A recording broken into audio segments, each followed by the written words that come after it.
pero no hay otra salida. Tercer aspecto de la nueva espiritualidad que nos requiere este mundo nuevo, y este otro mundo es posible, es la espiritualidad de la justicia. Hoy la justicia tiene que darnos cuenta de que no podemos pasar por encima del sufrimiento de millones y millones de personas. Ayer alguien de Justicia y Paz hablaba. No puede haber paz sin la justicia. Los papas, cada vez que hablan de esta realidad, insisten una y otra vez. La Jornada Mundial de la Paz. No hay paz sin justicia. No puede haberla. Pablo VI dijo en la ONU: señores, ¿cómo queréis estar aquí hablando de desarme, de paz, si estáis todos con las metralletas en la mano? Abandonad las metralletas, dejad caer las metralletas. Solo cuando dejéis y soltéis las armas es cuando podéis empezar a hablar de paz. Estábamos entonces en aquella carrera armamentista, donde cada uno se armaba por su lado para ver quién provocaba más miedo del otro. Esto no es paz. Esto es un equilibrio de potencias, que el día que falla uno se acaba todo. Por tanto, para vivir la auténtica justicia, la auténtica paz, tenemos que intentar vivir como auténticos fraternidad, esa fraternidad que es el invento de Jesús, la fraternidad universal. Isaías tuvo un sueño. Isaías tuvo un sueño en el capítulo 11 y dijo: llegará un día en que en este monte santo el lobo, el cordero, el oso, la vaca, pacerán juntos todos aquí. Fijaos bien, los contrarios pacerán juntos. El niño jugará con la serpiente y no le hará daño. Fue el sueño del profeta Isaías. Pero Jesús tuvo otro sueño, y es que llegará un día en que todos seremos hermanos, donde no habrá ni mayores ni peores. El que quiera ser el último, que sea el primero, que sea el último. Más bien la lógica de Jesús. Llegará un día en que la fraternidad universal será posible. Pero para que esto sea posible, necesitamos personas que entreguen alma, vida y corazón a este trabajo, a esta labor. Que entreguen todo, como Jesús. Porque no hay amor más grande que aquel que da la vida por sus amigos. Y eso es lo que hizo Jesús. Darnos a nosotros la posibilidad de vivir como hermanos. ¿Y por qué la justicia? Porque fijaos bien, el mundo tiene suficientes recursos para eliminar, por ejemplo, el agua. Tiene suficientes recursos. Lo que pasa es que no está bien distribuido. Lo que pasa es que hay intereses por delante. Lo que pasa es que hay maneras y maneras de vivir nuestra humanidad.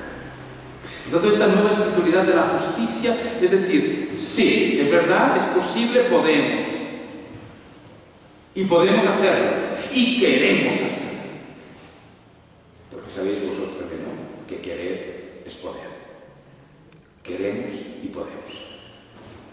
Entonces uno se pregunta, ¿pero qué falta? ¿Qué nos falta a los humanos para sentarnos, para escucharnos y para hacer lo que tengamos que hacer para que la vida sea mejor para tantos y tantos millones y millones de personas? ¿Qué hacemos? ¿Qué nos falta? Quizá testimonios, quizá maneras distintas de vivir, quizá no participar en estos círculos viciosos, porque es un círculo vicioso. El de tener, consumir, tener, consumir, tener, consumir, consumir, consumir, a costa de lo que sea, a costa de la contaminación, a costa de lo que sea. Y no es posible vivir así. Ya no es posible. La tierra protesta, nuestro mundo protesta, y nosotros tenemos que intentar de verdad vivir con este mundo, y vivir bien, y vivir para que este mundo sea sagrado. Es tierra sagrada. En el Éxodo también le dijo el ángel a Moisés: quítate las sandalias, porque aquí es tierra sagrada, aquí está habitando Dios, es presencia de Dios. ¿Y quiénes son los hermanos? ¿Quiénes son los pobres? Es presencia de Dios, son tierra sagrada. Nos tendríamos que acercar a ellos de rodillas, casi de rodillas. Tratarlos como Jesús. Porque cada vez que me disteis de comer, de beber, me vestisteis, me visitasteis, a mí me lo hicisteis. Cada vez. Por tanto, no tengamos problemas de hacer el bien a los demás? Si cada vez que hagamos el bien a los demás se acrecenta un poco de luz, hay un poco más de luz en el mundo, un poco más de amabilidad, un poco más de amor, un poco más de cariño. No importa que lo vean los demás, no importa. El bien no se tiene que ver. El bien gana. Ganará siempre. No hace falta que lo vea nadie. El bien ganará por encima de todo. Por tanto, esta espiritualidad nueva, la espiritualidad de una justicia mayor, una justicia donde todos tengamos la necesidad y lo necesario para poder vivir. Aunque sea poco a poco. Si no queremos la justicia y ya, de hoy para mañana, un cambio radical de todo. No es cuestión de cambios radicales, es cuestión de transformaciones paulatinas, poco a poco, pero que vayan, que sean serias. Transformaciones auténticas y verdaderas. No queremos la cosa hecha de golpe. Imaginaos, ahora yo entro en un cuarto oscuro, ¿qué hago? Doy el interruptor y ¡zum! La luz se hizo. De golpe.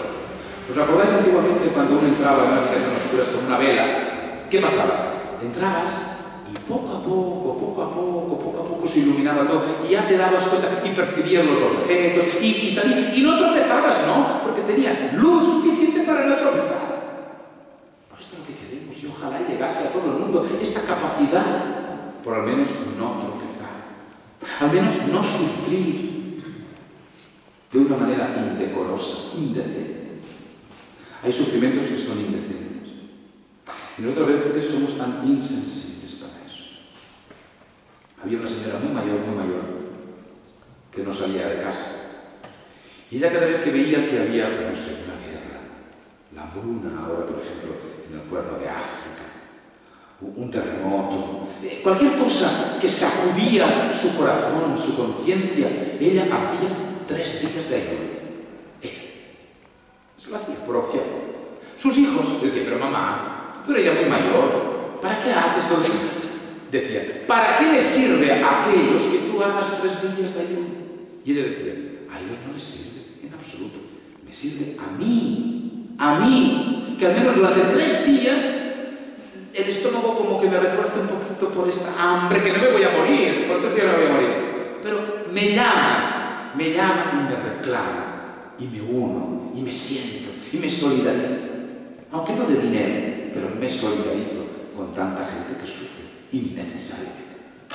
Yo creo que esta mujer, dentro de su sencillez, nos enseña a vivir y a ser sensibles, porque la justicia, si algo tiene, es que nos hace vivir la vida un poco más a flor de piel, ¿no? Tocamos las cosas con los desgarros de la humanidad, de la vida, y nos ayuda a vivir. Por eso, acordaros de nuevo del rico Epulón. No es que Dios condenase al rico Epulón porque sus riquezas eran injustas, no, sino por su insensibilidad, por esta capacidad de no tener por eso. O como decía San Juan, si alguno que posee bienes de la tierra ve a su hermano padecer necesidad y le cierra su corazón, ¿cómo puede permanecer en él el amor? La primera carta de Juan 3.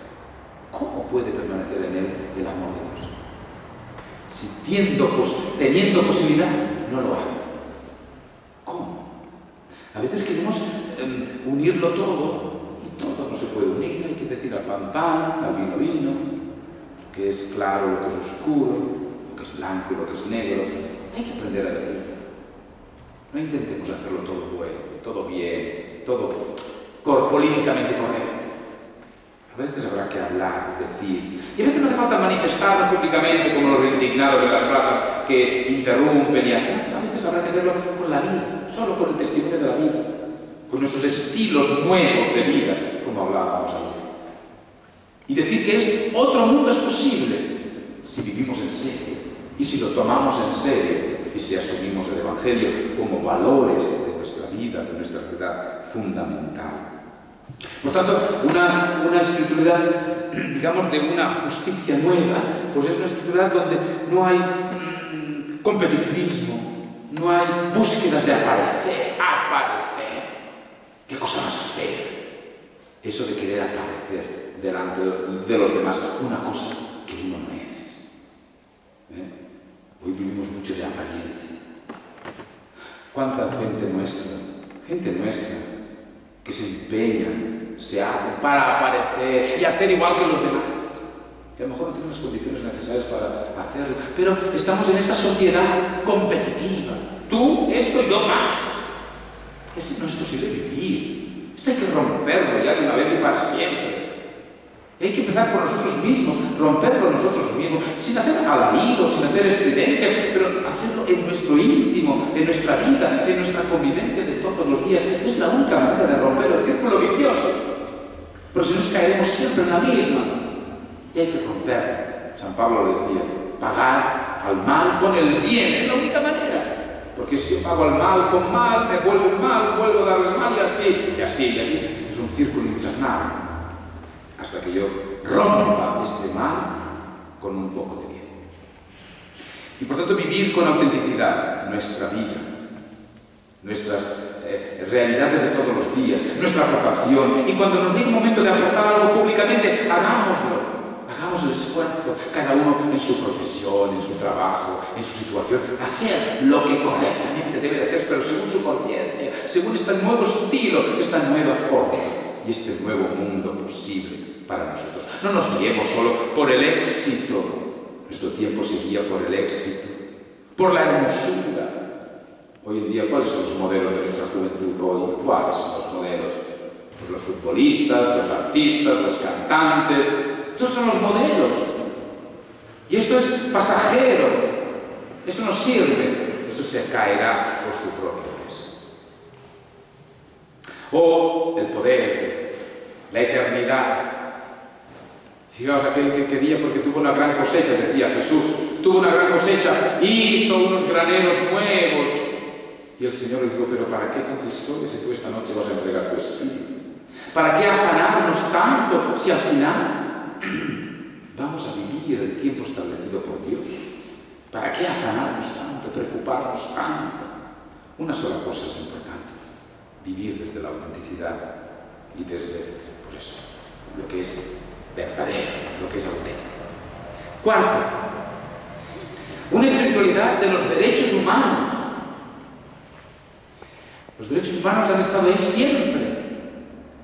Yo me acuerdo mucho del Papa Juan Pablo II, que hablaba de esta realidad. Los derechos humanos, la Declaración Universal, era, dice, las condiciones mínimas para poder empezar un diálogo.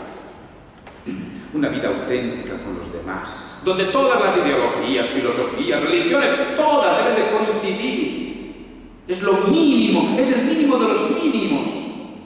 Y ahí tendremos todos que coincidir, y todos que luchar, y todos que esforzarnos, y todos que colaborar, importe quien importe, esté quien esté. Pero aprendamos de nuestros jerarcas. Fíjate, el Papa Juan Pablo II y el Papa Benedicto XVI rezan con todas las religiones. El espíritu de Asís, el espíritu de la paz, el espíritu de la fraternidad, el espíritu de la naturaleza, de la creación. Pues aprendamos de ellos, a vivirlo, a sentirlo, pero desde nuestra realidad, nuestra tierra a tierra. Nosotros no somos teólogos.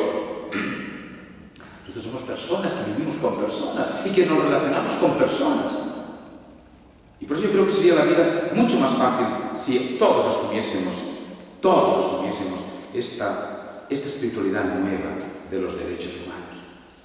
El Papa Juan Pablo II decía también que surgía un nuevo modo de ser santo hoy en nuestro mundo, al final del tercer milenio. ¿Sabéis cuál era el nuevo modo de ser santos? Antes era santo por la fe, uno moría por la fe, otros morían por, yo qué sé, por la pobreza. Ahora, él hablaba de la santidad, de la solidaridad. ¿Os acordáis en el año 90 y tantos por ahí en África, Centroáfrica, la gran desastre humanitario que hubo? Los Hutus y los Tutsis se mataban los unos contra los otros por ser etnias distintas. Y muchos religiosos que allí estaban, religiosos, algunos españoles, me acuerdo de 4 maristas españoles, en vez de huir, en vez de marcharse, se quedaron. Porque dijeron, si nos